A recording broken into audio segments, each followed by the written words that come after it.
Hello everyone, my name's Idiotic Synergy, and today is a bit of a discussion type video. I'm going to talk about the Imperium of Man and why I think it is a tragic masterpiece. So, why did I call the Imperium of Man a tragic masterpiece?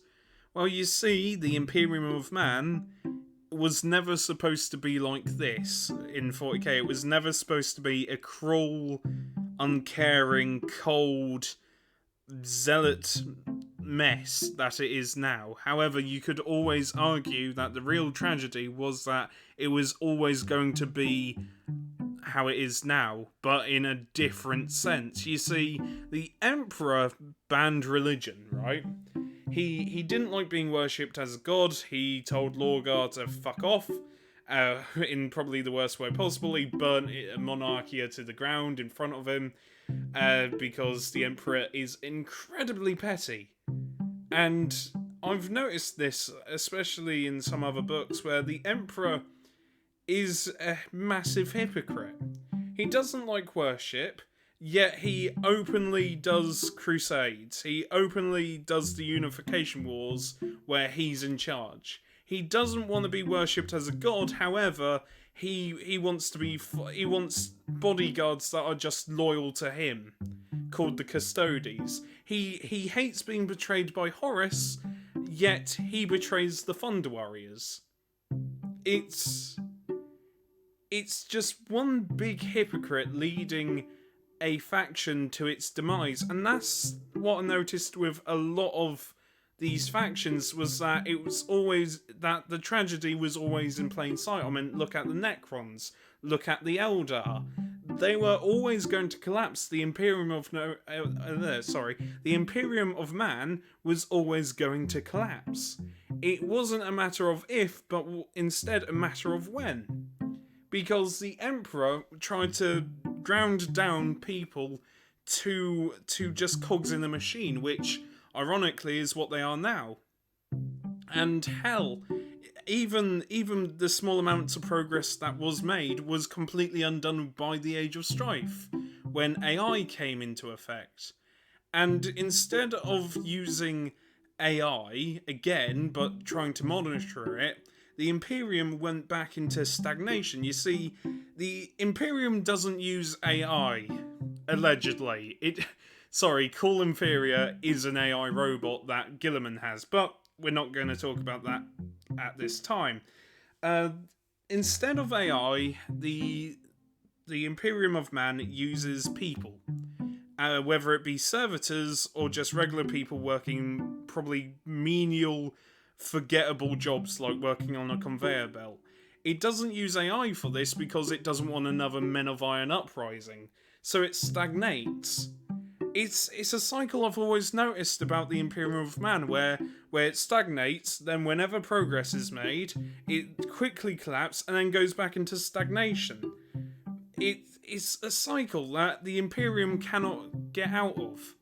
Even now, the Emperor didn't want to be worshipped as a god, yet the only way to fight off demons and how the Imperium works, it's through faith for the Emperor, which the Emperor never wanted. Hell, Gilliman doesn't want people to worship the Emperor like a god. However, it is the only way that the Imperium manages to survive, through faith. And even more hypocritically, the faith that they use is from Lorgar's book. And my apologies for getting the name of Lorgar's book, but basically Lorgar wrote the Bible of the Emperor, which was basically seen as evil. And I keep saying basically, my apologies for that, but as I was saying, Lorgar wrote a Bible about the Emperor. The Emperor then basically threw a hissy fit about it, but it's now the only thing keeping the Imperium, going, even though it's stagnating. And it will collapse again. I mean, when Gilliman woke up, there was and Gilliman, trying to throw his weight around, people had riots because it was change. The Imperium of Man doesn't react well to change. When Primaris was brought in, Space Marines didn't like it. Gabriel Seth didn't like Primaris. He saw them as just regular Ultramarines painted red. Black Templars don't like Ultramarines. It's basically interfering with something the Emperor did, which is seen as blasphemy. And there is nothing more tragic than watching any bit of progress being shut down like this. Now, obviously, there is small glimmers of hope, but they are very small because the Imperium of Man also has another problem, and that is the bureaucratic hell that is the Imperium of Man. You see, Gilliman might be technically in charge of the Imperium, but he has to go through every single layer of Imperial bureaucracy. And that is one hell of a game to play because everybody keeps stabbing each other in the back, both metaphorically and literally, to keep their power. It's basically why the Imperium keeps suffering and why change doesn't happen as quickly as it should, because everybody is in this weird, horrible necrosis stage of everybody killing each other, then forgetting what the previous order was. Oh, new order, killing each other for power. That never gets to stay. The Imperium is tragic in that sense, in a sense that it will never change. And yes, that I know about new vehicles and stuff, but that's vehicles. It doesn't stop how the Imperium works. I mean, what would happen if the Imperium used AI? And this is where Call Inferior comes in, because he's hidden in Gilliman's ship. Because if Gilliman openly tried using AI, I'm pretty sure he would be killed. So every single bit of progress has to be done secretly or so slowly that people wouldn't notice. It's a fascinating thing to talk about. Another thing that is quite tragic about the Imperium of Man is the fact that they cannot stop people being people. Regardless of how much faith you can shove into someone's head, you cannot stop the urge of people trying to find an alternative, a better life. And it happens a lot, but unfortunately the alternative is hell. And that's the sad fact, but a lot of people would prefer hell over the Imperium because the Imperium is pretty hellish. It's a sad state of affairs when you see Space Marines fall to chaos in the lore. It's also pretty telling on how bad the Imperium is for every single person inside it, whether you be a Space Marine considered a hero, but they still fall to chaos. Life inside the Imperium is so bad that Space Marines that have been trained to the highest extent still fall to chaos through corruption. Guardsmen fall to chaos through corruption. Sisters, Mechanicus, it doesn't matter what happens, but they always fall to chaos. It's a hellscape, and unfortunately this leads to another cycle that the Imperium is guilty of. You see, the Imperium, whether they want to admit it or not, feed the Chaos Gods the most amount of souls. I think you can argue that the Eldar actually fed Slaanesh a whole ton of souls during the birthing process, but regardless, the Imperium of Man has the most amount of faith. And when that faith breaks, it snaps, it shatters, it cannot be replaced, or when people try and replace it, they will probably find it in a Chaos God or in a Tyrannid. Because that's the alternative. It must be better than the Imperium. Another thing that is deeply tragic about the Imperium is its lack of recognition of the history. For example, they censor documents, they censor the past events because they don't want it repeating on themselves. So instead of letting people learn about the past, they censor it. Because in their heads, it works better if you censor everything. But you know the famous saying, those who don't learn about history are always doomed to repeat it. And that's what happens. That's why the Imperium can never escape its stagnant state, regardless of, how Gilliman wants to move on, but he can't. However, despite all this tragedy, and despite the Imperium of Man also murdering pretty much their own citizens. Like 1,000 psychers a day just get sacrificed to the Emperor to keep him alive. Even though you can argue that it's a lost cause at this point with the Terminus Decree, I really want them to activate the Terminus Decree because it would be so interesting. Sorry, I digress. But despite all the tragedy, it's a masterpiece because it's incredible. As in, yes, they're bad people. The Imperium is bad people. They're bad guys, but the spirit of humanity can't be broken. And I've just talked about Chaos Gods, but there are people within the Imperium that want to leave what they're doing, and they manage to succeed. For every 100 people, right, for every 100 people that fall to Chaos, there will be that one guy whose faith is so strong that he managed to inspire other people. It's a balancing act between corruption and blind faith to the point of optimism. You can argue that the Imperium of Man is quite optimistic. Even though it's stagnating, it is quite optimistic that yes, they will win. Guardsmen are the epitome of this optimism. I mean, their equipment is shit. They've got flak jackets, which don't do shit against bolters, flamers, you name it. It's flak armor. It doesn't really do anything. And they've got las guns, which are nicknamed flashlights. However, it's the optimism there.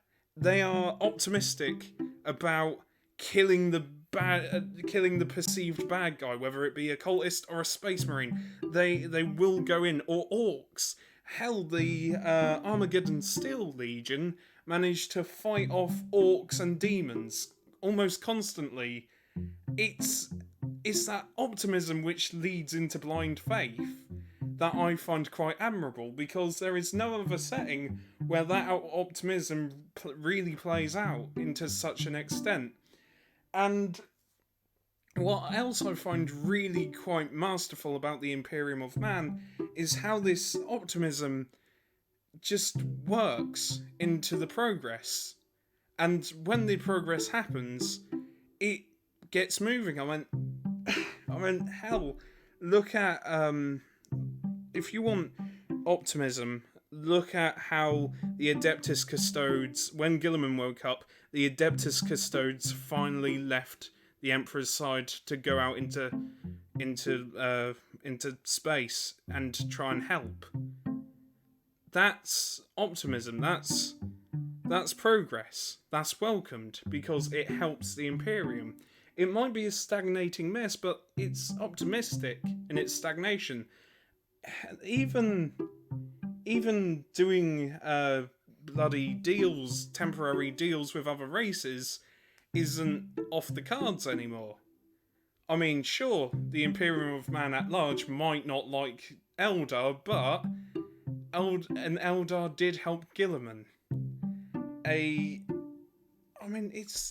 It's impressive because there is hope. There's small glimmers of hope.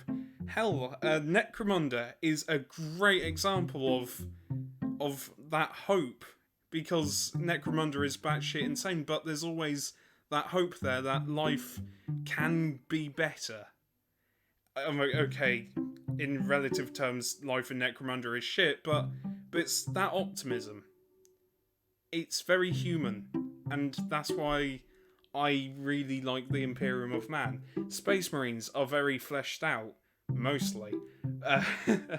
There's always that optimistic side to them. Salamanders will sacrifice themselves to save civilians.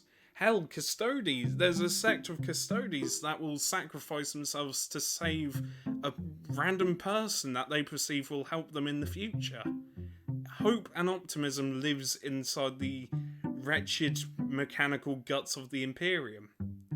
It's stagnation, but with hope inside, and that's why I think it's a masterpiece. They're not the good guys, by far they're not the good guys. In fact, they're probably like the top 5 most evil factions in the game, but with that humanity there, and how they're written, I mean, Caiaphas Cain is a commissar, but he doesn't like shooting people.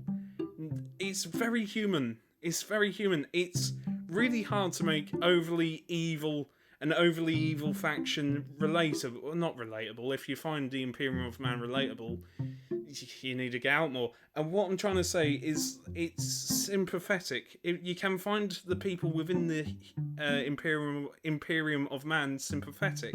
Hell, even the Chaos Space Marines are some of the most sympathetic characters.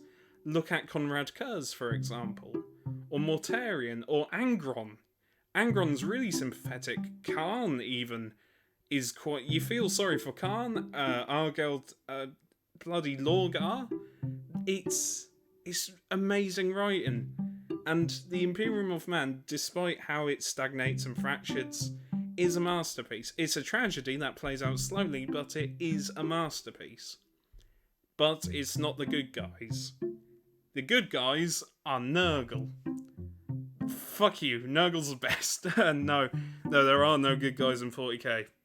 Regardless of how you see it, and I've said regardless so many times, my apologies, but regardless how you see 40k, there are no good guys. Even if you want there to be, there's just none. Even the Salamanders have done some dodgy things, but that's all for a video, and that's for an argument for smarter people than me. I just wanted to talk about the Imperium of Man for an embarrassingly long amount of time.